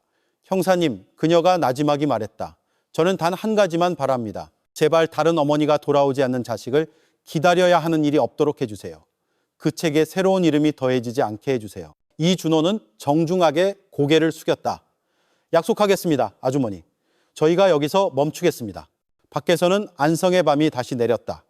가로등 불빛이 희미하게 켜지고 차량 소리는 여전히 시끄러웠다. 하지만 이준호에게 세상은 잠시 멈춘 것 같았다. 그 낡은 수첩은 이제 지미자 열쇠가 되었다. 그는 여정이 아직 길다는 것을 알았다. 아직 줄이 그어지지 않은 모든 페이지는 아직 살아있는 희생자일 수 있었다. 시간은 계속 흐르고 있었다. 안성에 서서히 새벽이 밝아왔다. 어두웠던 하늘은 이제 주황빛으로 변해 비밀로 가득했던 밤의 잔재를 쓸어내고 있었다. 경찰서 수사관실은 여전히 서류, 지도, 그리고 책상 위에 흩어진 기록들로 가득했다. 하지만 그날 아침에는 다른 느낌이 있었다. 모두가 이 긴 여정의 끝이 점점 더 가까워지고 있음을 알았다. 김경감은 그의 팀 앞에 섰다. 그의 얼굴은 지쳐 보였지만 목소리는 단호했다. DNA 결과, 수첩, 그리고 박 씨의 증언으로 우리는 충분히 강력한 증거를 확보했다. 강민혁은 곧 재판에 회부될 것이다. 우리의 임무는 아직 끝나지 않았지만 우리는 희생자 가족들에게 확신을 주었다. 이준호 형사는 뒷좌석에 앉아 창밖을 멍하니 쳐다보았다. 그의 마음속에는 여전히 치유하기 어려운 상처가 있었다. 그가 사랑했던 소녀, 소희는 결코 돌아오지 않았다. 하지만 약간의 안도감은 있었다. 이제 그는 진실을 알았고 김순자 씨에게 한 약속은 절반쯤 이루어졌다. 그는 오랫동안 가슴을 짓눌렀던 짐을 내려놓고 싶은 듯 깊은 한숨을 쉬었다. 수사관실 밖에서 김순자 씨는 옅은 미소로 소희의 사진을 쳐다보았다. 그녀의 눈물은 여전히 흘렀지만 이번에는 슬픔뿐만이 아니라 감사함의 눈물이기도 했다. 이제라도 편히 널 위해 기도할 수 있겠구나. 딸아. 그녀가 속삭였다. 그녀는 이후의 삶이 예전과 같지 않을 것임을 알았지만 어머니의 힘은 마음이 산산조각 나더라도 받아들이는 것임을 또한 깨달았다. 한편 강민혁은 손에 수갑을 찬 채 구치소에서 나왔다. 기자들의 무리가 그의 얼굴을 비췄다. 카메라 플래시가 쉴 새 없이 터졌다. 이상하게도 그는 여전히 미소 짓고 있었다. 마치 자신이 받은 모든 관심에 만족하는 것처럼. 하지만 이번에는 그의 미소가 더 이상 무섭지 않았다. 그는 단지 자신의 삶에 대한 통제력을 잃은 한 남자에 불과했다. 확실한 처벌의 문턱에 서 있었다. 호송차가 경찰서 마당을 떠나자 시민들의 외침이 터져나왔다. 소희를 위한 정의를 최고형으로 처벌하라. 그 목소리는 사회가 더 이상 침묵하지 않는다는 증인이 되어 울려 퍼졌다. 그들은 함께 서서 희생자 가족들에게 힘을 주었다. 이준호는 바리케이드 옆에 서서 그 차가 길모퉁이에서 서서히 사라지는 것을 지켜보았다. 그의 가슴에는 자신을 위해 새긴 새로운 약속이 있었다. 더 이상 희생자가 나오지 않도록 지키는 것. 더 이상 자식을 헛되이 기다리는 어머니가 없도록 하는 것. 그날 안성은 다시 일상으로 분주해졌다. 시장이 열리고 학교는 활기를 띠었으며 거리는 차량으로 가득했다. 하지만 그 분주함 뒤에는 영원히 기억될 이야기가 있었다. 소희라는 이름의 한 소녀, 진실을 찾기를 포기하지 않은 한 어머니, 그리고 시간과 두려움, 침묵에 맞서 싸운 한 형사의 이야기. 이 이야기는 정의가 늦게 올 수는 있지만 반드시 온다는 것을 가르쳐준다. 그리고 상처가 결코 완전히 사라지지는 않지만 진실을 찾으려는 용기는 남겨진 이들에게 항상 빛을 줄 것이라는 것을. 이야기의 끝에서 김순자 씨는 소희의 무덤 앞에 섰다. 그녀의 늙은 손이 아직 흙으로 젖은 묘비를 만졌다. 편히 쉬렴, 딸아. 엄마는 이제 괜찮아. 이준호는 그녀 뒤에 서서 고개를 숙였다. 그는 이 사건이 끝났음에도 불구하고 그들의 삶의 여정은 아직 길다는 것을 알았다. 하지만 이 어두운 이야기에서 그들은 한 가지를 배웠다.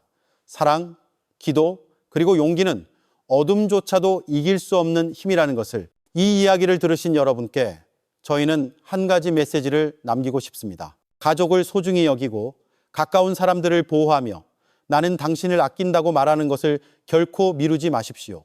당신이 사랑하는 이들에게 삶은 너무나 연약하고 시간은 항상 두 번째 기회를 주지 않기 때문입니다. 이 이야기가 당신의 마음에 와닿았다면 댓글을 남기고 의견을 공유하며 좋아요와 구독을 잊지 마십시오. 불확실성으로 가득한 세상에서 정의와 사랑의 중요성을 계속해서 함께 외쳐나갑시다. 이 이야기는 우리에게 가족의 의미, 용기, 그리고 결코 멈추지 않는 기도에 대한 깊은 교훈을 줍니다. 고통의 어둠 속에서 한 어머니의 사랑과 한 형사의 결의는 희망의 빛을 밝힐 수 있었습니다. 우리는 주변의 위험 신호에 더 민감해지고 불의를 볼 때 더 용감하게 목소리를 내며 우리가 사랑하는 사람들과 함께하는 모든 순간을 더 소중히 여기도록 초대받습니다. 잃어버린 후에야 우리가 아낀다고 말하기를 기다리지 마십시오. 삶은 사랑을 미루기에는 너무나 연약합니다. 우리 모두 가족을 지키고 서로를 보호하며 우리의 발걸음이 아무리 작더라도 계속해서 진실을 위해 싸우는 법을 배우기를 바랍니다. 이 이야기가 당신의 마음에 와닿았다면 댓글란에 의견을 공유해 주십시오. 우리 함께 인류의 가치를 지켜나갑시다. 좋아요와 구독을 잊지 마시고 다음 이야기를 놓치지 마십시오.